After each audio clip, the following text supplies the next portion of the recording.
익산 일빛교회 장권능 목사입니다. 오늘 아마 코로나 정말 이제는 아주 잠꼬대도 할 정도로 이렇게 우리 마음에 무거움을 주는데, 아마 우리 교회에 그나마 코로나로 인해서 가장 직접적인 확진자가 있다는 거 또 오해하지 마시고, 아마 폭탄 맞은 모습이 치고인 것 같습니다. 그럼에도 불구하고 하나님 앞에 믿음의 자리에, 은혜의 자리에, 예배의 자리에 용기를 내어 나오신 여러분의 그런 기도와 믿음을 통해서 어쨌든 우리 익산시의 요즘 뉴스의 아주 중심지가 되었습니다. 우리 노희 목사님들도 전화하셔서 익산이 뉴스에 나오고 있습니다. 내가 아니요. 그만큼 지금 심각한 상태를 우리가 맞이하고 있습니다. 분명히 이런 어려움을 통해서 우리 교회들이, 믿음의 사람들이 더욱더 기도하면 또 하나님의 또 기적 같은 예비하신 은혜가 또 함께할 줄로 믿습니다.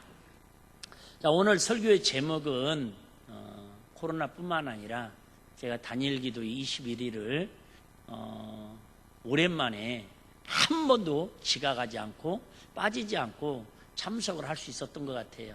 작년은 다니엘 기도 기간에 말씀 양육 40일 세미나를 대전에서 해가지고 마음 졸이면서 오며 가며 영상으로 보기도 하고, 또 그전에는 GP가 잡혀 있어가지고 이렇게 올 출석을 못한 적도 있었는데, 올해는 코로나로 인해서 한 첫 번 시간부터 마지막까지 정말 은혜와 감동의 시간을 보낼 수 있었던 것 같습니다.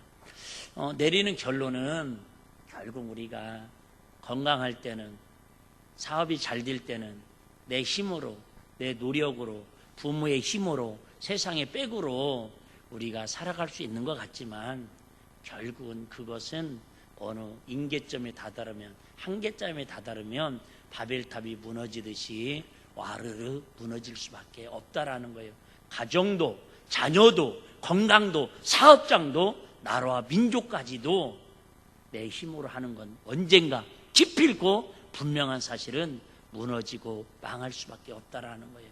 근데 어떤 상황에서도, 절망과 희망이 없는 속에서도 하나님의 능력으로, 하나님의 힘으로, 성령님의 힘으로 함께함을 체험하고 느끼니까 그들은 그 어려운 상황을 극복하고 주님과 함께 이겨내서 세계 열방에 102개국에 14,000교회에 많은 성도들과 함께 하나님의 살아계심을 간증하며 영광을 돌릴 수 있었더라, 그 말입니다. 오늘 우리 11월 절기상으로는 다음 주가 마지막 결산의 달이 결산인데, 여러분 이 코로나를 뿐만 아니라 모든 우리 인생을 통해서 하나님 내 힘으로 살아가지 않게 하시고, 내 능력으로 살려고 하지 않게 하시고, 오직 그리스도의 힘으로, 오직 성령님의 힘으로, 오직 하나님의 힘으로 살아가는 우리 일빛교회와 이 나라 이 민족과, 특별히 오늘 또 여러 가지 형편 때문에, 상황 때문에 또 인터넷으로 같이 예배드리는 한 분 한 분에게 하나님의 힘으로 살아가는 은혜가 공급되고 경험되시는 주인공들이 되시기를 주의 이름으로 축복합니다. 오늘 로마서 8장은 로마서 전체를 맥을 관통하는 핵심 말씀이라고 해도 과언이 아닙니다. 오늘 본문을 이해하려면 1절부터 시작되는 접속사를 조금은 이해를 하고 넘어가야 합니다. 1절에 보시면 그러므로 이제 그리스도 예수 안에, 그러므로라는 접속사입니다. 무슨 얘기냐면 앞에 쭉 7장에서부터 이어지는 말씀이 이런 얘기입니다. 한마디로 말하면 저와 여러분은 태어날 때부터 뭘로 태어났다라는 거예요? 주의 노예로 태어났다라는 거예요. 신분 자체가 낙인이 빡 찍혔는데, 그 낙인이 뭐예요? 너는 영원히 지옥에서 고통받아야 할 주인 중에 교수라는 거예요. 그런데 저와 여러분을 예수 그리스도의 보혈의 능력으로, 하나님의 그리스도의 사랑의 힘을 통해서 이제 우리를 주인에서 해방시키셔서 하나님의 자녀로, 양자로 삼아주셨다라는 거예요. 할렐루야. 그러므로 이제는 하나님의 자녀답게 너희 뭐를? 육신의 행실을 죽이고 내 욕심, 아집, 고집, 혈기를 십자가에 못 박고 이제 남은 생애를 그리스도의 은혜 안에서 성령의 힘으로, 성령의 능력으로 승리하며 살아가라는 이야기가 오늘 본문의 내용입니다. 그러면 하나님께서는 무엇 때문에 우리에게 몸의 행실을 죽이라고 하십니까? 자, 14절, 15절 먼저 한번 보겠습니다. 무릇 하나님의 영으로 인도함을 받는 그들은, 자, 중요합니다. 자, 우리가 똑같은 겉으로 볼 때는 사람인데요, 어떤 사람은 보이지 않는 마귀의 영으로, 세상의 영으로 인도함을 받는 사람이 있어요. 그 사람들은 틀림없이 약속하는데 성경에 지옥으로 끌려간다고 성경은 말씀하고 있습니다. 그런데 우리는 하나님의 영, 성령님의 영으로 인도함을 받는 그들은 누구래요? 하나님의 아들이라. 하나님의 아들이라. 너무 중요하죠. 다니엘 기도회를 통해서 제가 너무 가슴 아픈 게, 저들은 저렇게 하나님의 은혜를 경험하고 하나님의 살해 역사를 체험했는데, 우리는 그들이 하는 간증을 통해 감동을 받고 눈물을 흘리지만 내가 그 상황을 경험해보지 않았기 때문에 어떠한 은혜인지를 그분들의 마음만큼 이해할 수가 없다라는 거죠. 뭐 다 설명할 수는 없고, 지문진 사모님이라고 탈북자시죠. 할머니 때부터, 어려서부터 찬송가 악보 한번 제대로 본 적 없고, 할머니가 무릎에 앉혀놓고 그저 입으로 불러주는 찬양의 가사를 듣고, 오랜만에 우리 한 번도 들어보지 못했던 북한에서 부르는 찬양을 우리 같이 들었잖아요. 그래서 할머니가 돌아가시기 전에 그 할머니가 불렀던 찬양을 다 노트 위에 적어가지고 그걸 날마다 악보도 없이 부르는 그 모습을 바라보면서 결국은 가족끼리 예배를 드리려면 다 창문에 커튼을 가리고 심지어 이불 속에도 뒤집어 쓰고 소리내지 못하고 기도를 하고 찬양을 드리면서 나중에 결국은 발각돼가지고 아버지는 끌려가서 순교당하시고, 그 어린 나이에도 끌려가서 아우지 탄광 같은 곳에서 가서 고통을 당하고, 그러면서도 세상으로 보면 가장 불행하고 인간적으로 보면 가장 비참한 삶을 살면서도 그 안에 뭐가 있기 때문에? 성령님이 계시니까, 그리스도의 영이 함께하니까 세상의 육신의 행실을 다 죽이고 하나님의 뜻으로 살려고 몸부림치는 그런 신앙을 들으면서도, 야, 우리는 너무 편하게 예수 믿는데, 너무 정말로 모든 걸 다 갖춰진 상태에서 예배 드리는데도 불구하고 과연 그들만큼 예배에 사모함이 있는지, 그들만큼 예배를 위해서 목숨을 걸고 신앙생활하는지 생각해 볼 때 참 많이 부끄럽고 이론적으로밖에 이해할 수 없다라는 게 참 가슴이 아프다, 그 말입니다. 우리는 누가 뭐라 해도 그럼에도 불구하고 하나님의 아들이요, 하나님의 딸이요, 하나님의 자녀라는 거예요. 할렐루야. 누가 있으니까요? 내 안에 그리스도의 영이 있으니까. 도리어 그리스도의 영이 있음으로 말미암아 다른 사람들은 그래도 학교라도 다닐 수 있고 직장이라도 다닐 수 있고 정부에서 나오는 밥이라도 얻어먹을 수 있는데, 도리어 그 예수를 믿는다라는, 그리스도의 영이 있다라는 사실만으로도 육체의 행실을 죽이기 위해서 그들은 그 엄청난 고난을 겪으면서도 지금도 그 신앙을 유지하려고 몸부림치고 있더라, 그 말이에요. 왜요? 누가 뭐라고 해도, 내가 어디를 가 있더라도 금은 금인 것처럼, 여러분, 금은 금인 것처럼 그리스도의 영이 있는 사람은 아우지 탄광에 가 있든 감옥에 가 있든 내가 궁궐에 있든 하나님의 자녀라는 사실이에요. 할렐루야. 꼭 기억하시기를 바랍니다. 혹시 여러분 1년 동안 살아오면서 힘든 일이 있었습니까? 아니, 지금도 힘들어 아파하고 있습니까? 그럼에도 불구하고 저와 여러분 누가 뭐라고 해도 하나님의 아들이요, 하나님의 자녀요, 그리스도의 영으로 천국으로 인도받는 그 진리의 사람들이다, 그 말이. 할렐루야. 이게 무너지면 우리의 정체성이 흔들릴 수밖에 없습니다. 15절입니다. 오늘의 핵심 단어입니다. 너희는 다시 무서워하는 종의 영을 받지 않고, 그래요 여러분. 종의 영이 무슨 영이라고요? 주의 영이라고요. 주인이라고 하는 낙인의 영이라고요. 세상 신의 영이고 마귀의 영이라고요. 이 마귀의 영을 받으면 뭐 한다고요? 무서운 영이라는 거예요. 항상 두려움에 떨어야 하고요. 항상 공포 속에서 불안해할 수밖에 없어요. 왜요? 지옥을 미리 경험하고 사는 거니까요. 그런데 저와 여러분들이 이제 종의 누의 영을 받지 아니하였고 무슨 영을 받았으므로? 양자의 영을 받았으므로. 사실 이 양자의 영을 우리가 이 성경을 60년대, 50년대 번역을 하다 보니까 지금은 뭐 양자라는 말을 거의 쓰지 않잖아요. 근데 우리 어렸을 때 보면 이런 거 있었죠. 아들이 7에 딸이 3이야. 너무너무 먹고 살기 힘드니까 좀 부잣집에 이렇게 작은 아버지 큰 집에 이모 집에 그 집에 아들 하나 우리 집에 양자로 좀 보내줘요. 그런 게 있었죠. 우리 동네만 있었어요? 우리 그 목사님도 그러셨네. 목사님도 딸이 5인데 너무너무 개척교회 하니까 힘든 거예요. 또 어떤 선교사님이, 미국에 있는 선교사님이, 목사님 사모님 딸이 5이나 되니까 너무 키우기 힘드니까 딸 하나 저한테 보내주시면 내가 아주 잘 키우겠습니다. 그 말이 고맙더라는 거예요. 오직하면. 그래서 딸 하나를 5명이나 되니까 보내기로 했대요. 약속을 했답니다. 구두로. 그리고 집에 와서 누워서 자는 아이들을 바라보면서 둘이 사모님하고 휴일을 하는 거죠. 누구를 보낼까요? 네? 첫째가 여러분 아시죠? 우간다에 나가서 지금 선교하는 김은혜 선교사님. 첫째를 보내려고 그러니까 첫 번째 가장 목사님을 많이 닮았고, 그래도 첫째라 보내기가 뭐하더라는 거예요.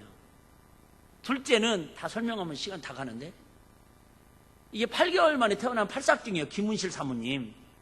우리 유튜브로 볼 수도 있어요. 나중에.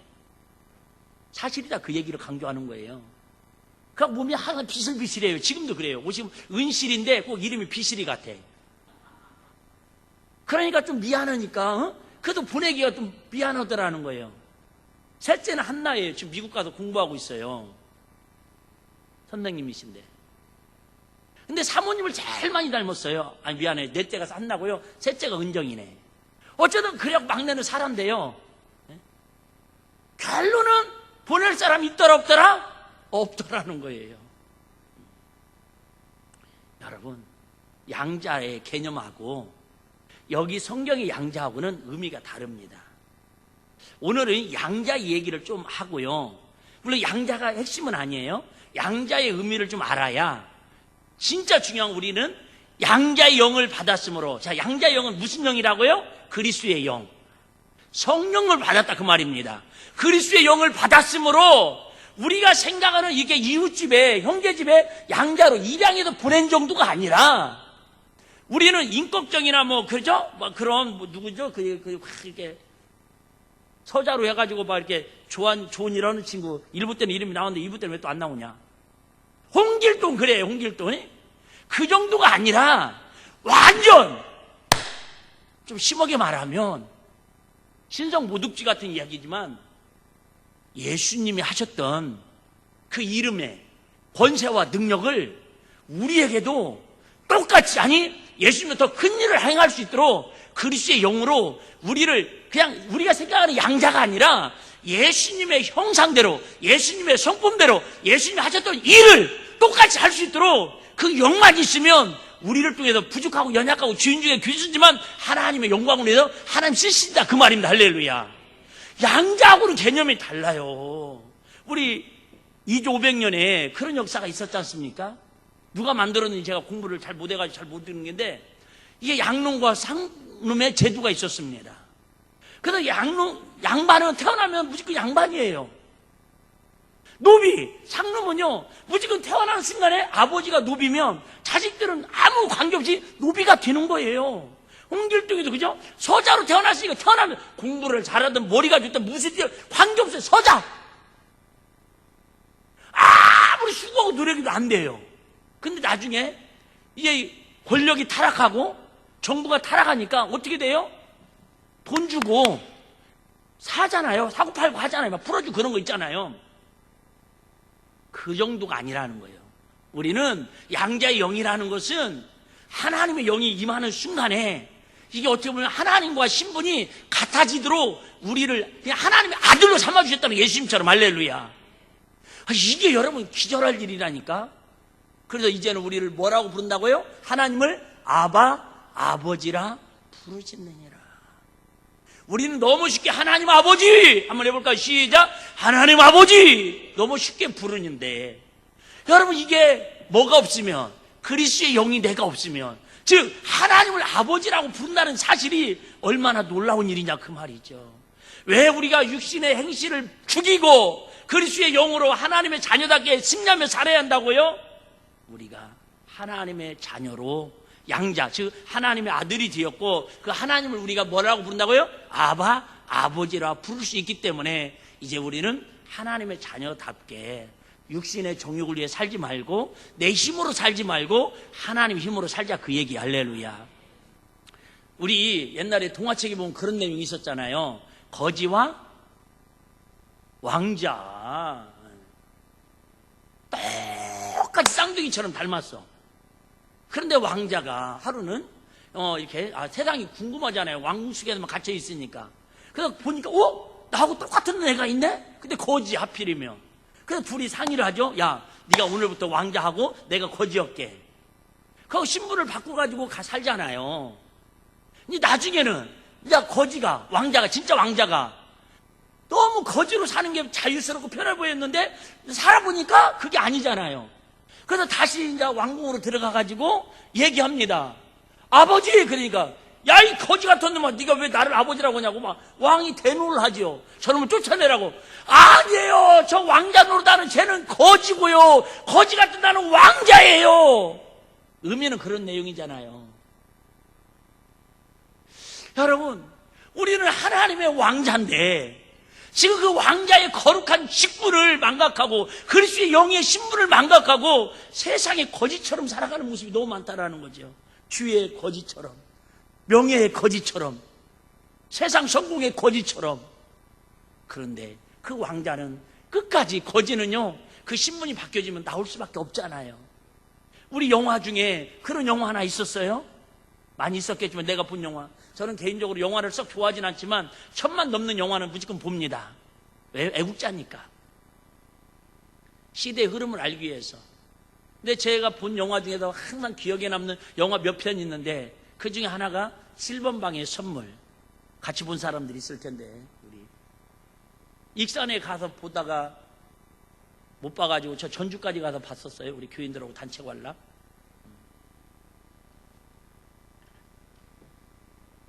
다 있잖아요, 추억의 멤버들이. 어쨌든 추억의 7번방의 선물. 하여튼 1000만 넘었어요. 이순신 장군을 그린 명량 1000만 넘었어요. 1000만 넘은 또 영화 중에 내가 기억나는 영화가 하나가 있는데 그게 뭐냐면 왕이 된 남자라고 하는 영화입니다. 안 보신 분들은 유튜브에 검색하면 지금 무료로 볼 수 있으니까 이번 주에 숙제 왕이 된 남자 보고 느낀 점 자기 스스로 다짐하기. 그래서 제가 인터넷 검색을 해보니까 정확한 이름은 왕이 된 남자는 19작으로 드라마가 10.6%까지 인기 드라마였더라고요. 나 그거 있는지도 몰랐어요. 근데 그건 아니고요. 왕이 된 남자가 정확한 영화 이름이더라고요. 2012년에 9월에 개봉했고요. 1232만 명이 관객이 들어왔습니다. 이런 얘기 하려는 거 아니에요. 아시죠? 여러분 보시면 하여튼 우리 일비교인들은 오직 성경 위에는 다른 얘기하면 막 인상을 팍팍 써. 막 목사님 타락했구만, 다니엘 교도의 두 개 은혜 받았다고 하더니 뭐 영화 얘기나 하고 말이야. 미쳤어. 우리 목사님 미쳤어.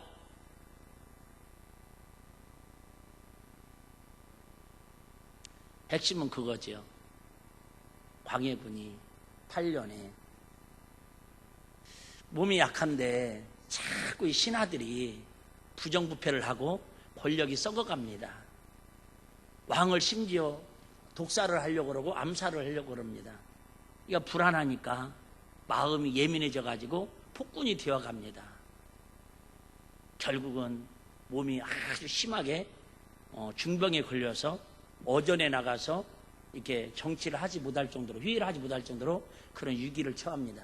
그럴 때에 주인공인, 누가 주인공인지 정확히 모르겠어요. 이병헌이라고 하는 주인공이 1인 2역을 하는 거예요. 왕도 하고, 그런데 아주 저작거리에 노비로, 광대로, 재주가 뛰어난, 그렇게 하루하루 그냥 뭐랄까요, 재주 부리고 밥이나 얻어먹는 그런 노비로 살아가는 이병헌이가 있어요. 근데 도승지가 7번 방의 선물에서도 나왔던 친구인데, 이름은, 나 그 배우는 알아요. 유승용이라고. 도승지의 이름이 원래 찾아보니까 허균이더라고요.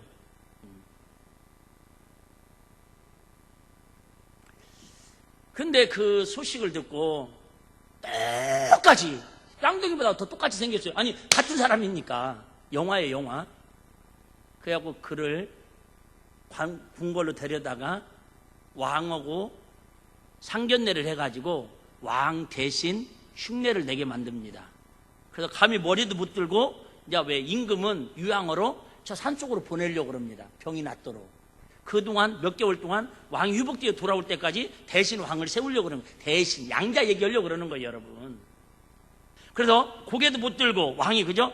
여보로! 그러면 이 노비가 똑같이 흉내를 내는 거예요. 여보로! 근데 억양이나 톤이요, 왕이 자기가 했는데도 이게 가짜 왕이 하는데 놀래는 거야.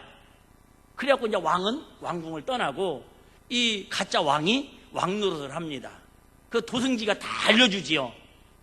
좌측에 앉아있는 사람은 누구고, 이번에 저 조의 때 뭐 이렇게 아니요! 반대하고 째려보는 사람은 누굴 거고, 다 미리 이야기를 다 해놓습니다. 그러면 다른 말 절대 하지 마시고 이렇게만 하라고 합니다. 경의 뜻대로 하시오. 조는 사람 두 분이 있으니까 한번 해볼래요? 시작. 경의 뜻대로 하시오. 그런데 하면 할수록 이 왕궁의 권력자들의 부정부패가 눈에 들어옵니다. 가짜 왕이니까 연기만 하다가 떠나가면 되는데, 진짜 왕처럼 마음에 백성들을 긍휼히 여기는 마음이 막 생깁니다. 도승지가 마지막 묻죠. 전하, 왕이 되고 싶습니까? 왕이 되고 싶다면 내가 왕으로 만들어 드리이다. 근데 결국은 그 왕이 돌아오면서 이 가짜 왕을 죽여야 돼, 살려야 돼요? 죽여야죠. 궁금한 것은 이제 여러분들이 이번 설날 때 나오면 보시기를 바랍니다. TV로 공짜로 또 해주니까. 나는 참 그 영화를 보면서, 오늘 설교를 준비하면서 그 영화가 어쩜 그렇게 마음에 와닿더라고요. 그런데 그 가짜 왕은 잠시 왕으로 하면서도 큰 정의감을 갖고 백성들을 사랑하고, 그죠? 여아 하나가 독극물을 대신 먹고 죽어가는 그 모습을 보면서 그죠? 울먹이는 그런 인상들이 많이 남아요. 근데 거지 왕자든 왕이 된 남자든 물론 설정이 되었지만 언젠가는 자기 본분으로 돌아갈 수밖에 없다라는 거예요. 근데 우리는, 그리스도의 영이 있는 사람은, 여러분, 우리가 좀 잘못한다고, 여러분 주일 좀 몇 번 빼먹었다고, 11주도 떼먹었다고, 감사한금 좀 안 드렸다고, 추수 감사연금 안 드렸다고 우리를 다시 너 저작거리로 내보내고 다시 거지로 신분을 바꿔가지고 내보내지 않는다, 그 말이에요. 내가 예수 그리스도를 부인하지 않는 한, 내가 하나님의 은혜를 부인하지 않는 한, 우리가 어떤 상황이 있을지라도, 어떤 아픔과 어떤 문제와 어떤 슬픔과 어떤 괴로움 속에 있을지라도 항상 세상 끝날까지 그리스도의 영이 있으면 우리는 하나님 나라 왕자요, 하나님 나라의 공주고요, 이 땅에 사는 동안 그 예수 그리스도의 권세와 능력으로 살아갈 수 있다는 거예요. 할렐루야. 조심스러운 얘기인데요, 어제 우리 캄보디아 선교사로 나가 있는 우리 선교사님 한 분이 전화를 오셨어요. 1시간 이상을 막 흥분해가지고 감동되고 전화를 하는 거예요. 인터넷 상태가 안 돼가지고 하다가 끊기면 다음에 오면 되는데 또 하고 해가지고요. 1시간 이상을 통화를 했어요.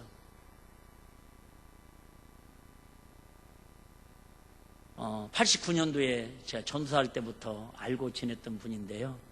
참 그분은요, 하나님 특별한 은혜를 주셨어요. 이 키보드 같은 것도 자기는 학원 한번 다녀본 적도 없는데 독학을 해가지고 그냥 찬양만 하면 악보 안 보고 한 2,000곡 정도는 그냥 합니다. 능수능란하게. 부럽죠. 내가 봐도 신기해 진짜. 영어를 혼자 독학을 하고요. 심지어 헬라어를요. 신학교 문턱은 갔다 왔는데 안 다녔어. 근데도 헬라어를 독학을 했는데 얼마나 잘하는지 몰라요. 막 성경을 헬라어로 막 목사님들하고 그 브리스라 아굴라처럼 막 목사님들하고 싸우려고 배우는 정도로 막 싸우는 건 아니고. 캄보디아에 갔는데요. 코로나 때문에 사역이 많이 단기 선교사를 오니까 좀 한가가 돼요. 어떤 선교사님이 14개의 교회를 세웠는데 이제 뭐 몇 개월 안 됐는데 2개 교회를 그도 하는데 너 젊으니까 젊어도 50은 됐을 거예요. 젊으니까 캄보디아 언어를 빨리 습득을 해라. 왜 캄보디아에 10년씩 선교사님 있어도 언어가 안 되니까 이 선교에 한계가 있다라는 거예요. 건물은 잘 짓는데 교회는 잘 짓는데 선교는 열심히 하는데 이게 뭐랄까요, 제자 훈련이나 이런 게 잘 안 되는 거죠. 양육이. 그래서 캄보디아를 배우라고 캄보디아 여인하고 결혼해가지고 막 캄보디아를 한 5개월 동안 팠는데요. 지금은요, 캄보디아로 오늘도 2군데에서 캄보디아로 설교를 한대요. 그 선교사님들이 설교를 하면 자기가 10년, 20년 뒤에 선교사님들이 영어로 설교를 하거나 한국말로 설교를 하면 자기가 캄보디아로 통역을 해서 설교를 한대요. 근데 목사님, 내년에 목사님 오실 때는 제가 능수능란하게 안내해주고 가이드해주고 통역 다 할 수 있으니까 걱정하지 마십시오. 누가 간대요? 그 얘기 하려고 하는 게 아니라 우리 어렸을 때부터 저번에 잠깐 얘기했죠? 우리 양용우 집사님 마지막 세대인 것 같아요. 같이 막 매주 산기도 다니고 막 영적 사역하고 그런 거 우리 매일 했던 일이거든요. 근데 목사님, 내가 캄보디아 언어로 사람들을 접근하니까요, 자기들하고 언어가 소통되니까 막 그렇게 순박한 사람들이 줄줄 따라온다라는 거예요. 심지어 얼마나 흥분했는지, 목사님 이러다가 몇 년 안에 조윤기 목사님처럼 몇만 명 모일 것 같아요. 그렇게 흥분해 있더라니까. 그러면서 그들은요, 문화가요, 우리 캄보디아 선교를 부목사님 2년인가 다녀오셔서 평림 선교사로 여쭤보셔봐요. 그들은요, 우리나라 60년, 70년대잖아요? 그냥 귀신을 보통 보고 산대요. 그냥 웬만하면 다 귀신 보고 산대, 보인다고 한대요. 그러니까 예수 이름의 권세를 가지고 성령의 능력을 힘입어가지고 캄보디아로 만나가지고 예수 이름으로 귀신 쫓고 그리스도의 영으로 아버지 아바로 부르는 그 예수님의 능력으로 귀신 쫓아내주면요, 교회 오지 말라고 해도요, 가족들이 줄줄이 다 따라온다네. 그러니까 이거 몇 년만 이렇게 하면 몇만 명 조인주 목사님도 더 큰 복취할 것 같다는 희망이 보인다라는 거예요. 이 일에 같이 동참하지 않겠냐라는 거지, 다들어. 내가 왜 해야 돼? 내가 그러면서 어제도 이게 뭐예요? 아버지라 부르는 우리가 힘이 있어서가 아니라 그 사람이 언어를 잘하고 악기를 잘 다뤄서가 아니야. 그래서 그 같이 동역하는 선교사님한테 기타를 20대 사달라고 그랬대요. 그 친구는 악기만 갖다 주면 혼자 알아서 다 한다니까요. 뭐 베이스, 일레, 뭐 못하는 게 없어요. 통기타. 예? 혼자 북치고 장구치고 다 해. 예. 여러분, 난 어제 오늘 이 설교 하려고 하나님 일부러 전화를 하실 것 같기도 하고, 여러분, 내가 알기로는 그분은요, 죄송하지만 나중에 유튜브 볼 거예요. 봐도 뭐 내가 나 전사 내 멱살 잡고 죽인다고 했던 친구라니까. 나 전사 때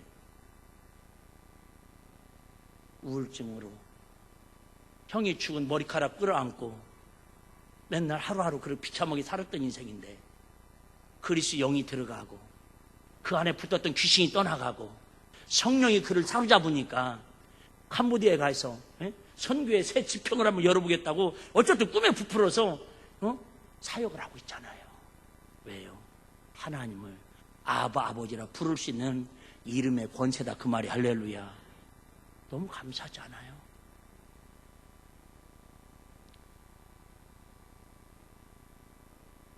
그럼 우리에게 어떻게 하면 몸의 행실을 죽이면서 하나님의 뜻대로 영의 사람으로 살아갈 수 있을까? 오늘 설교를 제가 짧게 하려고 나름대로 기도했는데 더 길어질까 봐 걱정하는데요. 노력해 보겠습니다. 저 어제 다니엘 기도의 마지막 날 간증자들 간증 들으면서 새벽에는 제가 간단하게 총평을 했는데요. 새벽에 나온 분들이 뭐 몇 분 안 돼서 제가 다시 한번 복습을 할게요.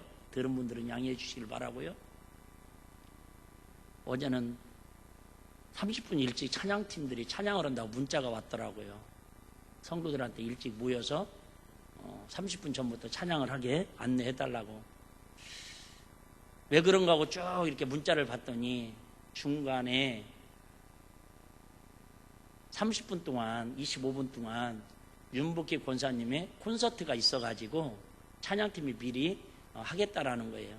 내 마음이 별로 안 좋았어요. 시험 들 뻔했어요.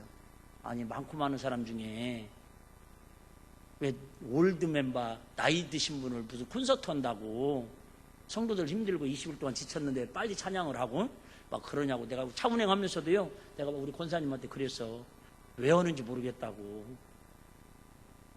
아닌 게 아니라 네 분의 간증을 들으면서 은혜 받았거든요. 막 눈물이 글썽글썽 했거든요. 그런데 딱 윤복희 권사님이라는 분이 시커먼 입고 시커먼 무대에서 나오는데요. 시험이 들기 직전에 들었다니까 진짜. 죄송해요. 정동영이가 노인정 가서 말 한마디 잘못했다 대통령 떨어졌는데 그걸 감안해서 하는 거니까 오해 쓰시기 바래요. 무슨 할머니를 갖다 세워놨어. 아니 귀한 시간에 무슨 할머니를 갖다가. 저는 개인적으로 윤복희를 진짜 안 좋아하거든요. 스타일이. 노래하는 스타일도 마음에 안 들고 67년도에 민식껏 와가지고 공항에서 이것도 난 마음에 안 들고. 그러다 한 번도 그 노래를 처음부터 끝까지 들어본 적이 없어요. 혹시 TV에 나오면 다른 데 틀었어요. 근데 이제 뭐 은혜 받아서 권사가 됐다고 그러고 오빠 윤한기 목사님이 목사님이 됐다고 막 그러니까 그런가 보다 하고 관심도 없었어요. 근데 딱 나왔는데 막 백발을 해가지고 뭐 얼굴 보니까 지승하지만 할머니가 무슨 그런 할머니가 없어. 그래서 내가 시험이 들기 직전이라 앞자리에 앉아가지고 인터넷 검색을 했어. 성도들한테 하지 말라고 그러면서 윤복희 나이 만 74세, 우리 나이로 75세, 1946년 3월 9일생. 내가 다 조사했어 진짜. 근데 그분의 첫 마디에 내가 눈물의 휴게를 했잖아요. 하나님, 그분이요 7살 때 뮤지컬에 데뷔한 사람이에요. 67년도부터 노래를 데뷔해가지고 50년 이상을 노래로 살았던 사람이에요. 나도 몰랐는데 일부러 설교하냐고 준비해서 봤어요. 그런데 그분이 뭐라고 말씀하시냐면, 하나님, 내가 이렇게 평생을 하나님을 찬양하고 노래했는데 이제 코로나 때문에 예배도 못 드리고 찬양도 하지 못할 바에야 차라리 내 생명 하나님이 걷어가시면 어떻겠냐고. 내가 하나님을 노래하지 못하고 찬양하는 인생은 살았으나 죽은 목숨이다, 그 얘기잖아요. 75세에 더 놀라운 건, 난 솔직히 처음 듣는 노래예요. 다 뭔 노래인지도 난 모르겠더라고요. 관심이 없은 게. 그런데 고음이 올라갈 때는 내 마음이 막 저려오는 거야. 저 할머니 저러다 숨 멈추면 어떡하지? 심장마비 걸리면 어떡해? 75세라는 거 알았잖아요. 제가 세 곡인가 네 곡을 부르는데 뭔 내용인지 모르지만 그 가슴으로 느껴지는 그 사람들이 다 그죠? 마음은 다 기립박수를 하고 다 울더라고요. 제가 얼마나 많이 회개하고 하나님을 부끄러운지 몰라요. 이거에 내린 결론은, 하나님, 내 나이 75세가 됐을 때에 저 윤복희 권사님처럼 사람들에게 감동을 줄 수 있는 설교를 하든 내가 어떤 인생을 살든 저분은 저만은 14,000교회 이상의 목회자들과 성도들이 세계 102개국의 나라들이 성도들이 전 세계에서 같이 보는 그들이 저 짧은 15분 20분 콘서트를 통해서 가슴이 울컥거리고 정말 눈물을 흘리는 감동을 먹었다면 과연 나는 75세일 때에 몇 사람이나 내 설교를 통해서 감동을 주면서 인생을 살아가고 있을까? 요양병원에서 주하나 며느리 언제 오냐 보고 싶은데 혹시 그렇게 칭얼거리고 꼬부랑 할머니가 돼가지고 의식도 없이 그냥 무명하게 살다면 얼마나 비참할까. 여러분, 우리 이런 좀 그리스도의 영이 있으니까, 하나님의 성령의 능력이 있으니까, 우리는 아버지를 하나님을 부를 수 있으니까 좀 그런 물론 여러분 받은 은혜가 다 다르겠지만 좀 그런 도전을 한번 같이 은혜 나눴으면 좋겠어요. 하나님, 내 나이 75세에 고음이 장난이 아니더라니까요. 내가 진짜 심장이 막 멎어지는 줄 알았다니까, 불안해서. 하는데요, 그냥 노래 잘하는 가수가 아니라 그 마음에, 내가 오늘 또 검색을 해봤어요. 인생 산전수전 다 겪었더만요. 결혼도 뭐 2번이나 하고 산전수전 다 겪었더라고. 미국 가서 또 이렇게 하고 베트남 가서 위문공연 넣고 다니고. 그런데 저렇게 성령의 힘이, 그리스도의 영이 임하니까, 하나님을 아버지라 부르니까 75세의 나이에도 젊음이 묻지 않게, 유무는 비록 백발이 되어가서 할머니처럼 보일지라도 그가 갖고 있는 성령의 힘을 통해서 많은 사람들에게 감동을 주는, 참 그 모습이 너무 아름다워 보였고요. 나는 과연 75세 때 어떤 모습일까? 난 다니엘 기도를 통해서 사실은 많은 은혜 받았지만 어제 윤복희 권사님을 통해서 제 자신이 제일 많이 그런 도전을 받았어요. 난 이 도전을 우리 일빛교회와 우리 성도들에게 같이 한번 나누고 싶어요. 여러분, 75세! 하나님을 감동시키고 이웃을 감동시키려고 하지 마시고, 지금 그래도 10살이라도 더 젊었을 때, 1살이라도 더 젊었을 때에 우리 이웃을 감동시키고 하나님을 감동시키는 그런 삶을 사는 저와 여러분 되시기를 주의 이름으로 부탁을 드립니다. 두 번째 총평은요, 해마다 다니엘 기도에 아까 우리 김태돈 남주집사님도 기도했지만 정말 그 기도의 제목 올라오는 것마다, 그 영상으로 보내가지고 교회들 다 보내는 교회마다, 죄송해요, 우리 교회보다 어쨌든 그죠? 멀쩡한 교회는 10%도 안 돼요. 나도 보면서 참 마음이 아파요. 죄송해요. 우리는 차가요, 봉구차가 퍼졌을 때에 3일 만에 해가지고 그냥 어쨌든 우리는 계약금 10만 원 주고 갖다 놨거든요.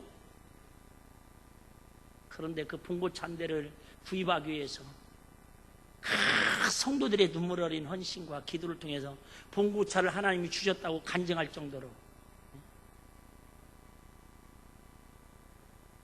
너무 어려운 사람이 많다라는 거예요. 그런데 저는 그 얘기를 하려고 하는 게 아니라, 그 어려움 중에서도 암에 걸리고, 박이 형제 같은 경우도 그잖아요. 다 죽는다고 했을 때에, 새끼손가락 하나 깔딱 했을 때에 그렇게 부모님들이 환호하고 감동하고 감사하고, 기적의 하나님은 나의 하나님이라고 그렇게 움직이고, 그 대변을 받아낼 수가 없어가지고 자약을 넣는데도 안 나오면 배를 밤새도록 문지르고, 이제는 여러분 기적이 일어났어요. 그 자약을요 내가 스스로 넣으면요, 그것도 동생이 치워줘야 한대. 지금도 휠체어로 끌고 다니면서도 운전도 하고, 일회용 소변기를 끼면 지금도 소변을 그렇게 보아야 하는데도 불구하고 그렇게 살 수 있는 게 기적의 하나님이라고, 나를 이렇게 세우신 님이 하나님이라고. 그런데 우리는 자약을 넣지 않아도 조금 변비 있을지는 모르지만 약간 상한 음식 유산균 2개만 먹으면 퐁퐁퐁퐁 다 나오잖아요. 그런데 우리는 그 하나님을 아버지라고 똑같이 부르면서도 기적의 하나님이라고 이렇게 감사하고 감동하고 않잖아요. 어제 그 장로님도 딸이 셋인데 같이 그죠? 근무하다가 딸 하나가 뇌졸중으로 쓰러졌는데 의사가 도저히 불가능합니다. 100% 죽습니다. 그 얘기잖아요. 근데 중보기도하고 하나님의 영이 함께 해달라고 기도했더니 세상에 눈 한 번 뜬 것 때문에 기적이 일어났다고 간증하고, 얼마나 감동이었으면 휠체어에 타가지고 나이 30도 먹어 보이는 바이파이브로 이렇게 하는 것도 아니고 엄마하고 이렇게 하는지 아닌지 모르겠는데 그게 기적이 일어났다고. 하나님이 이렇게 세우실 거라고. 내년에 단일 기도회는 올해는 아빠가 왔지만 내년에 우리 딸이 와서 간증할 거라고. 어떤 사모님은 종합검진 하다가 가서 검사해봤더니 대장암 3기라고. 중보하고 기도하고, 그래서 3기는 죽을 확률이 많은데 걱정했는데 세상에 조직검사 해봤더니 몇 기로? 2기로 떨어졌다고. 난 지금도 이해가 안 돼요. 대장암 3기가 얼만큼 위험한 일인지, 얼마나 3기에서 2기로 떨어진 게 얼마나 저렇게 기적의 하나님이라고 막 전국에 나와서 간증할 정도로 그렇게 대단한 일인지 난 솔직히 내 머리는 이해가 안 돼요. 우리가 볼 때는 3기나 2기나 담인 것 같아요. 그런데 3기가 2기로 조직검사가 나왔다고, 그렇게 하나님이 함께하여 기적을 베풀었다고 그렇게 간증을 하는데, 여러분 한번 생각해 볼까요? 3기 암이 2기로 낮춰진 게 기적이에요? 지금까지 암을 안 걸리고 오늘도 이렇게 감사하며 예배 드릴 수 있는 게 기적입니까? 이해되시면 아멘 합시다. 믿어주시면 아멘 합시다. 나는 진짜, 여러분, 암 걸려서 사고 나서 손가락 하나 까딱 걸리시고 휠체어 탈 수 있고 자약 넣어서 대변 볼 수 있는 걸 기적의 하나님이라고 간증하기 전에 우리는 일상이 그럼 기적 아닙니까? 그들이 기적의 하나님을 경험하고 있다면 우리는 기적의 천만배의 기적을 누리고 있는 거 아닙니까? 누구의 영으로? 그리스도의 영으로, 성령의 힘으로 하나님을 아버지라 부르다는 이유 하나만으로. 할렐루야. 이래도 여러분 하나님의 은혜를 망각하고 하나님 앞에 감사하지 못하고 산다면 여러분 영적인 문둥병과 다를 바가 뭐가 있냐 그 말이죠. 여러분, 이미 우리는 간증의 주인공이 되기 위해서 사는 게 아니라 이미 간증의 주인공으로 하루하루 기적으로 살고 있는 사람들이, 할렐루야. 왜? 하나님을 아버지라고 부르는 자체가요, 그리스도의 영이 내 안에 있다는 자체만으로도 우리는 기적의 사람들이에요. 할렐루야. 다시 한번 부탁드립니다. 꼭 사고 나고 문제가 생기고 어려움이 생겨서 그 문제가 조금 해결됐다고 하나님 앞에 기적의 하나님이라고 간증하는 그런 사람 살지 마시고, 그런 일이 생기지 않도록 하나님 지금까지 함께 해주시는, 앞으로 함께 하실 그 하나님 앞에 겸손함으로, 순종함으로, 충성함으로, 아멘 할 때까지 해보려고 그러는데 다시 한번 할게요. 겸손함으로, 순종함으로, 충성함으로, 그리스도의 힘으로, 예수 그리스도의 힘으로, 성령의 힘으로 살아가시는 저 여러분들 되시기를 주의 이름으로 축복합니다.